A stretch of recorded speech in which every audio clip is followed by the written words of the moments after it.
Hey guys, this is TheEnder, and this is going to be game number 2 from the PLU 2014. Match number 1. This is Zero versus Jaystar. Zero being our Korean protagonist, and Jaystar being our Chinese hero. So yeah. Game number 1. Actually, let me check to see that downloaded right. Okay, I think we're good. Yes. Alright. So here we are, game number 2. The map will be StarCraft Forever? What? I'm just reading what it says. That was a random pop-up on the screen. Interesting. Alright.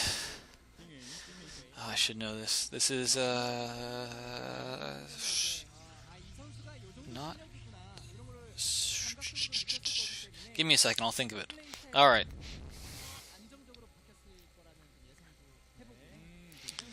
But yeah, I mean, it seems totally unfair that Jaystar doesn't get his own booth girl. I mean, that's equality. Come on. I mean, I know Zero's, obviously the better player, but still. Oh well.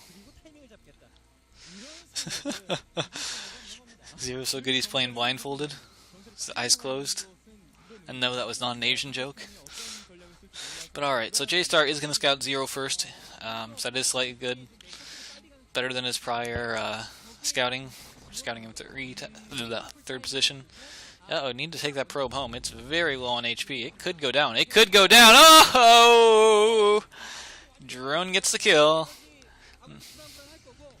Oh no. Oh no. But yeah. So, pretty bad start for Jaystar already. I mean, honestly, right now is about the time to, I don't know, go for the 4-gate all-in. Believe me, that actually was a thing in Brood War. Not quite the same, but you could do it. You either do a 4-gate goon rush, or just, mass zealot goon, no tech. It can be done. I mean, Zero's not even scouting. I mean, he's sending out his overlords, but, yeah. You can't play standard against these guys. So I mean, you hear it a lot, especially on the when you watch the tournaments on the StarCraft 2 circuit. You talk about how the players, their rankings. Oh, it's a Masters League player versus a Diamond League player. Well, that's essentially what we're seeing here. When one player, a Korean. Because let's be honest. I mean, in StarCraft 2, foreigners have done much better than in StarCraft 1. But in Brood War, you just really, it's hard to find a non-Korean that can hold a candle to them. Just, the training regiment, 10 hours, 12 hours a day of practicing, oh well. Alright, we have 6-lings, single cannon. They could actually run by. Looks like they're going to run by. We need to block on the ramp. We need to block on the ramp. Uh-oh. 4-wings. 4-wings slip in. 2 of them should be weakened, but, Jaystar's day is going from bad to worse. Alright, first... Whoop. Looks like Zero's having some drone problems in his own base. And second probe goes down just to drones. Oh man, Jaystar. You're supposed to be good, dude. You're supposed to be real good. Now, I mean, yeah, you're going to lose probes when you have 4-lings in your main. I mean, that's... No one, is going to tell you that's wrong. I mean, that... Whoop, good surround on him. Good surround. And, oh, so many kills. So many deaths. Alright, only a single Zergling remaining. And it's not one that has any kills, so it's just a noob one. Jaystar's first zealot pushing out. I guess he wants to force some more wings from Zero. But I really don't think it's going to work out for him. He's just so far behind. Doesn't have his core yet.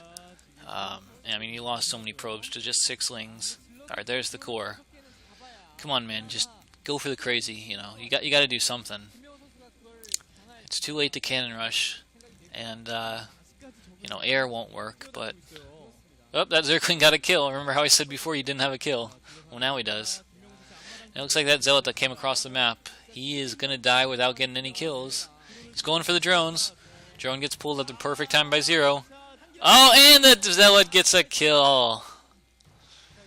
As big of a moral victory as that is, I mean, Zealot cost 100 resources, and he killed 50 resources as in the drone. So that's still a horrible trade. I mean,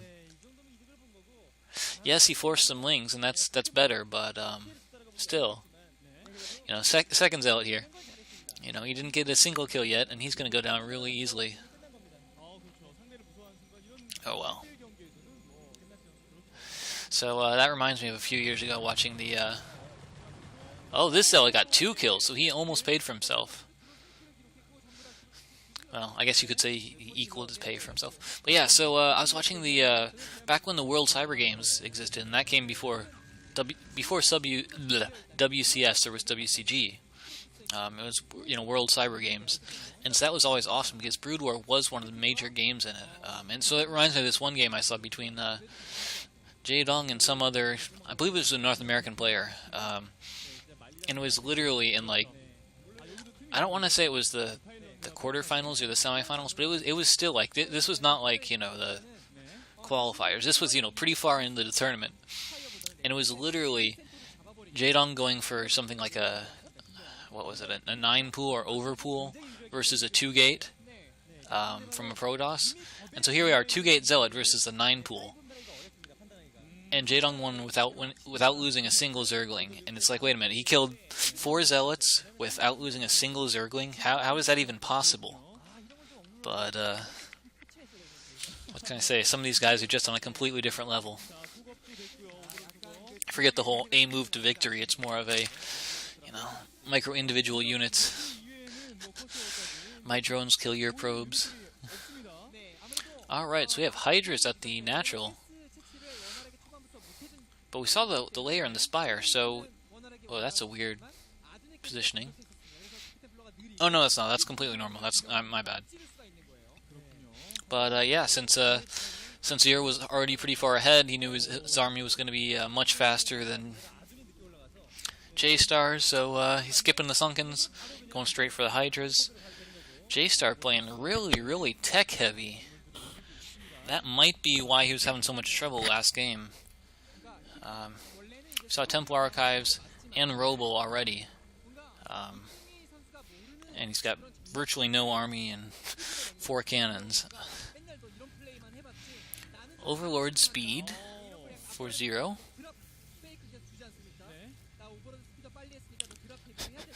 More cannons for Jaystar. I mean, everyone knows Turtle Terran is, you know, hard to crack, but not sure Turtle Protoss works the same. On the other hand, Zero seems pretty content to just stay on his Hydras. Given that he's got Overlord speed, it's possible he could just consider going for a Hydra drop rather than you know, breaking the front. But he's got the Queen's Nest, so it looks like he will be planning on going for Hive. Still hasn't taken a 4th base yet. But really, the game is whatever Zero wants to make of it right now. Jaystar has pretty much no army, or when I say no army, he's got a High Templar and a couple Corsairs and a DT, but that's about it.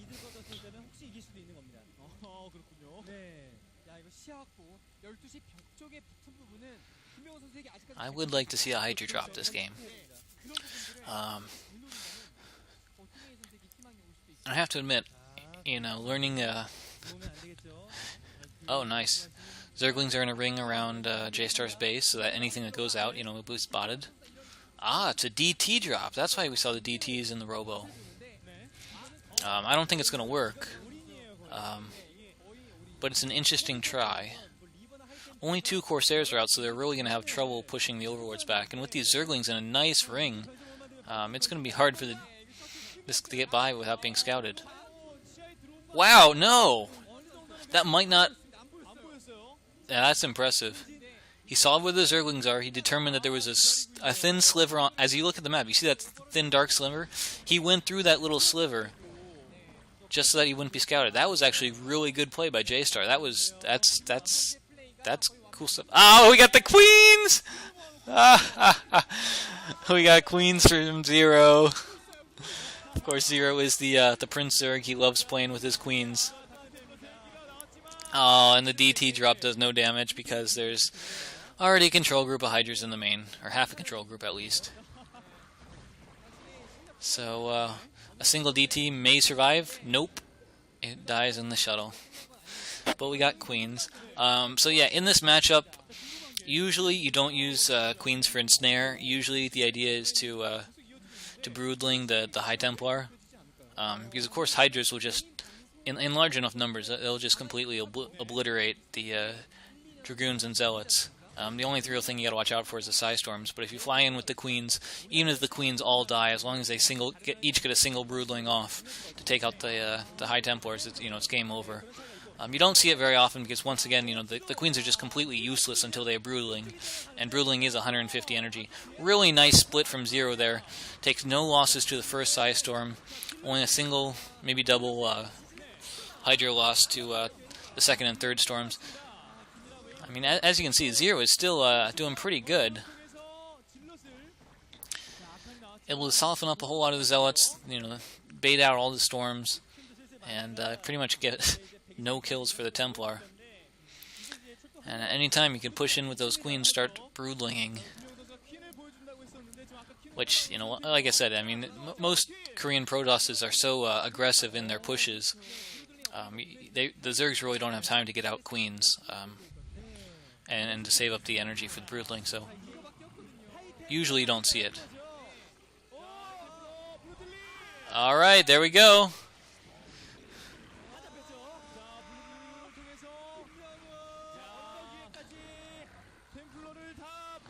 So it looks like you didn't actually get to see it since we were watching his first-person view, but it looks like 4 Templar got broodling there, and they got the instant GG from Jaystar. So, alright, Zero is going to move on to the winner of Bisu versus the guy Bisu is playing against. Zero looks so nerdy, in a good way.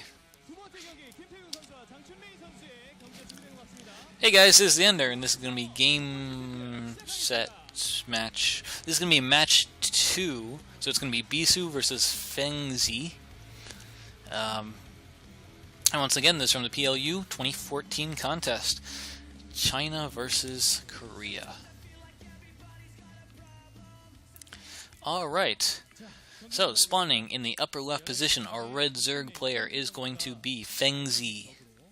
And spawning in the upper right position, our blue Protoss player is going to be Bisu. So, from what I've heard, Bisu is one of, if not the top, players in the Brood War scene right now. He's rather selective on when he plays, what tournaments he joins. But right now he's good enough to do pretty much whatever he wants. He's up there with, if not the top. But yeah, so he's here. I bet he's got a booth girl too. He probably doesn't even have. Whereas I'm sure the tournament organizers had to pay the star girls to be in the booths with them, or at least for Zero. Pretty sure the one that's in Bisu's booth, definitely didn't ask for any cash. She just wanted to be there, just to drink in his awesomeness. But alright, so Fengzi is going for a pool first. Bisu has gone for a completely standard timing. His first probe did not scout the Zerg, so he was forced to put down the Forge. And second probe is going to scout Fengzi. Right about as Fengzi takes his... No? Drone scout. I wasn't paying too close attention. Was it a 9 pool? So, the larva's being saved up. It looks like it's a 9 pool. If that was a 9 pool, Bisu should be going cannon before Nexus, right?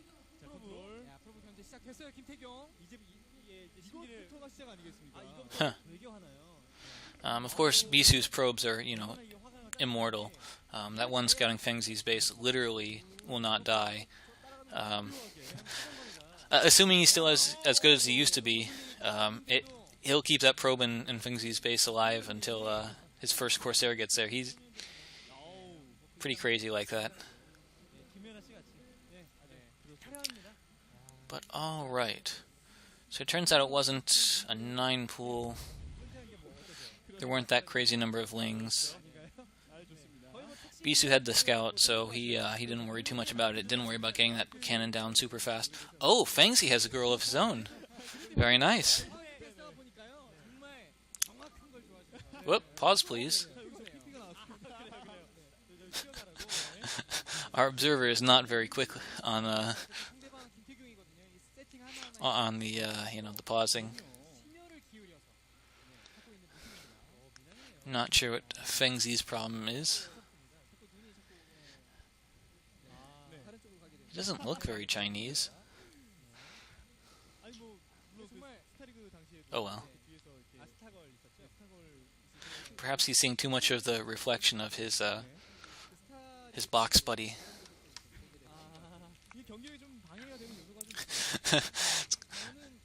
The cutting on the shirt is kind of unfortunate. Someone in the middle just got their face cut off. There's a fist there instead. Oh well.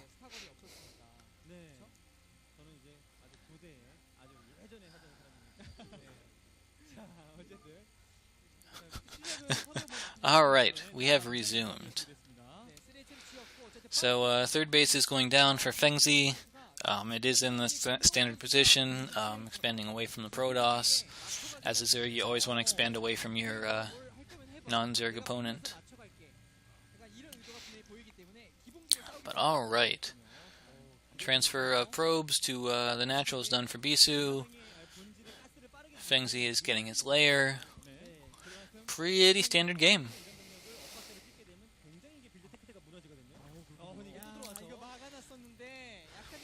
And of course the probe is still alive for Bisu. So, stuff, words. I was very happy Jaydong made BlizzCon this year. For those of you that don't follow the StarCraft 2 scene, essentially BlizzCon is I guess it's supposed to be like the largest tournament of the year. And so essentially the way it works is, whoop, we got some aggression here. Zealot plus probe. We'll talk about that in a second. Of course, you want to keep the probe alive if you're going to use the Zealot and probe, mainly because the Zealot, if it doesn't have +1 attack, it can't two-shot Zerglings. But if you have the probe one shot from the probe goes with 2 shots from the Zealot, and that will kill a Zergling. So it still only takes the Zealot 2 shots if you include the probe damage. But nope, he's just going to pull the probe back. But yeah, so BlizzCon is more or less the big tournament of the year. I mean, the world, what is it called? WCS, World Cyber Sports. That's a series of pretty big ones. But the way it works is that they keep track of the score of all the people who have placed like top 16 or so in pretty much every tournament over the course of the year. Oh, Fengzi getting... Nice. Fengzi getting fancy. Only lost 1 Zergling to that Zealot. He pulled back the weakened Zergling. But yeah, so they keep track of who wins like top 16, top 32 of every tournament during the year. And they give you points for that. And then only the top 16 by points are invited to the BlizzCon tournament at the end. So you could say it's sort of like, not quite Kesper rankings, like the old Kesper rankings, which once again assigned points to players based on tournament wins and over a certain period of time. This is more of a invitation only, and they give you points not just according to your wins and your placement, but on like how big the tournament was. So it's a really cool tournament. It's really big. I mean, the road to BlizzCon and the placement over the course of the year. All the different BlizzCon like feed-in events. It's really a big deal. Really cool tournament. But like I said, I was really happy that Jaydong made it. He was on the bubble.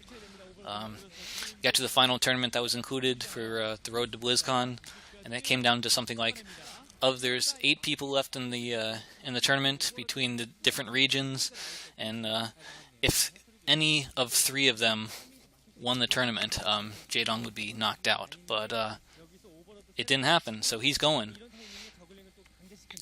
So that'll be a nice, cool tournament. Of course, I am a Jaydong fan. Who isn't? I mean, Zerg is so cool. That sounded so stupid. But yeah, stuff. But alright, so back to the game. We have at least 3 Corsairs for Bisu. Woo! Corsairs are just flirting with death. But of course, Scourge pathing is rough. So Fengzi is playing Turtle-style Zerg, which you don't see. Well, I guess you could say you see it somewhat often. It's essentially whoa. Bisu Stargirl is I don't know. Anyways, so yeah, Turtle Zerg, you take your bases, you get mass sunkens at your natural and at your third, and it allows you to take the protected fourth behind the third, and you pretty much just rely on that huge mass aesthetic defense while you get up your hive, and then of course, once you get Zerg and hive, you can have lings with adrenal glands. You can just trade really cost effectively. So this is going pretty well. Uh-oh. Looks like Bisu lost 1 Corsair and he took a Scourge hit on another. He still got 5 Corsairs, but Fengzi's doing, like I said, good job of Turtle Zerg. And he's getting up to 4 bases. But yeah, so if Bisu doesn't take a third base pretty soon, he really needs to get something done. Aggressively, militarily, call it what you want. Huh. Scourge are chasing the Corsairs again. Doesn't look like they'll catch them. I believe Scourge and Corsairs are very, very similar in attack. Sorry, not attack, in movement speed. Whoop! Whoop! Oh! Corsair goes down! Bisu losing 2 Corsairs. That is not something you see very often. Alright, third base is going down for Bisu. But Lings have seen it, and he's going for it. Okay, it's probably going to stay up. There's a DT following the Lings, and there's already Zealots on the ramp and Zealots coming back. So the Zerglings are going to run into the main. No, they're going to go for the cannons. So there is a single Zealot. What? How did they all die? Wow, that was... Okay, so the Zerglings magically died. There were 2 cannons and a single Zealot, but I thought 10 Lings would beat 2 cannons and a Zealot, considering how far... Anyways. Alright, Gateway Explosion from Bisu, going up to 5 gateways. Looks like he stopped Corsair production at about 6. We saw Mutalisk from Fengzi, which... Let's be honest, Muta versus Corsair... You don't want to be the Mutalisk. So of course, Corsairs do splash damage. Mutalisk, to fight most effectively, they usually clump up. So when a single Corsair fires on a Mutalisk, it hits pretty much all the mutas. So so even though they only do like 5 or 6 damage, it gets really, really devastating really fast. I mean, just think about multiplying Corsair damage by the number of mutas there are. So say there's 10 mutas, instead of that Corsair doing 5 damage per shot, he's really doing like 50 or 60. It's rough.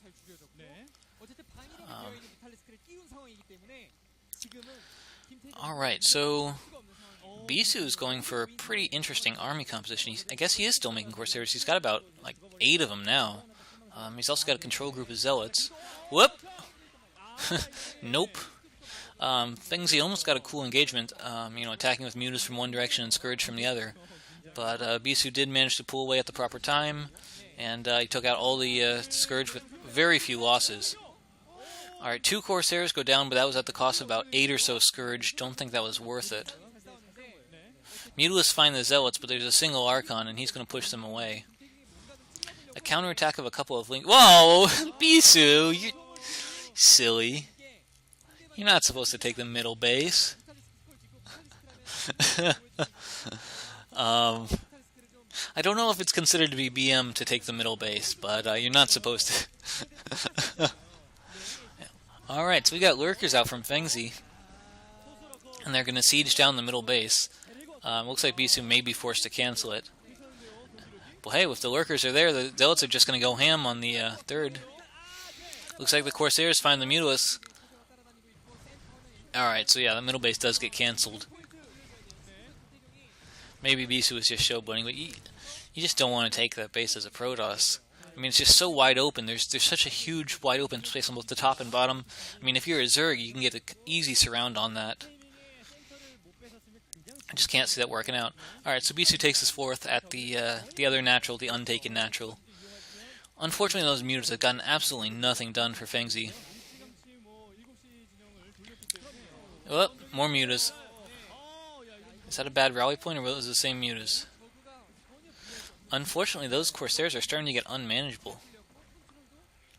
Usually, I mean, you start thinking of a Corsair, and you got to think it doesn't do all that well because it's a Corsair. It can't even shoot ground troops.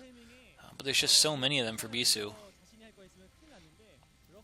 Another problem for Fengzi, his upgrades seem to be rather lacking. He's got currently one Carapace on the ground, but and he does have 4 bases saturated and a hive on the way. But I mean, a single ground Carapace versus Protoss has got to have at least +2 attack, maybe even getting close to 3 by now. Could we select a goon, please? Please? No? Whoop! Yeah, unfortunately you can't A-move lurkers. Sink 'em. Haven't seen an obs yet. Wonder if there are any. Alright, so with all... Oh, there's the obs. So, with all those zealots, they gotta run from the lurkers. But alright, now the zealots have grouped up with the goons, and they've got an Archon, at least 4 Templar, single Observer. So, very scary army from Bisu, especially if the storms are on. I mean, he doesn't want to just steamroll into one of the bases. He may do it now, but he possibly shouldn't. There's, as you can see, several Sunkens. If he puts his goons on hold position, he should be able to get some of those hatcheries for, almost no losses. But of course, that is really rough control, because, I mean, goons are just so stupid. Alright, lurkers coming in from behind. Storm's going down. There's a pretty decent attempt to dodge the storms from Fengzi. And he is going to retreat with some of his army. The hatchery did go down at the natural for Fengzi, but as we saw before, there were several goons that went down, just because they kept on running in too far, derping out. Second observer joins the army. Several lurkers doing some damage. A single DT scouting the army. Oh, I think a Sunken just killed a Templar. So normally, a Protoss wouldn't want to be trading out, goons into Sunkens like this, because Bisu actually did lose a fair number of, zealots and goons on the Sunkens. But considering they're on equal bases right now, it's probably not all that bad, or at least not as bad as it normally is. Another storm doesn't catch too much. Alright, there's the money storm in the middle of the Hydras.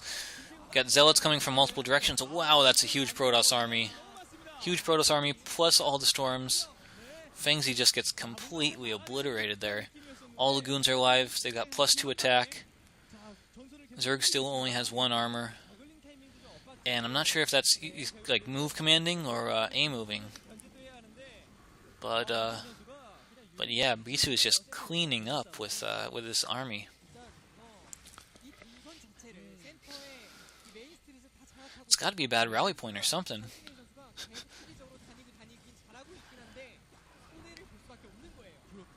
But, yeah. So I think we're up to 3 observers now, getting to a number that's rather hard to snipe. Got a couple Sunkens holding position, and it looks like Bisu's going to be content taking out that Evo chamber. No, he's going in, he's taking it. Bisu wants the game. Storm on the drones. Sunkens are going down, only 2 left. Reinforcements coming from behind, but they're coming in slightly piecemeal. Of course, you don't want to do that with your Zerg units. They're so light and cheap. You really want to make sure you engage with all of them at once. Bisu takes a 5th base while destroying the natural. And I have to admit, Fengzi did put up a pretty good contest. There's the GG. Of course, his last act of defiance was making a lurker egg on the ramp so that Bisu couldn't get into his main. Very nicely played. All in all, Fengzi did really well, I thought. I mean, of course, he's going against Bisu, so... I mean, even if you play, your best, you really shouldn't expect to win against someone like that. But alright, let's go to game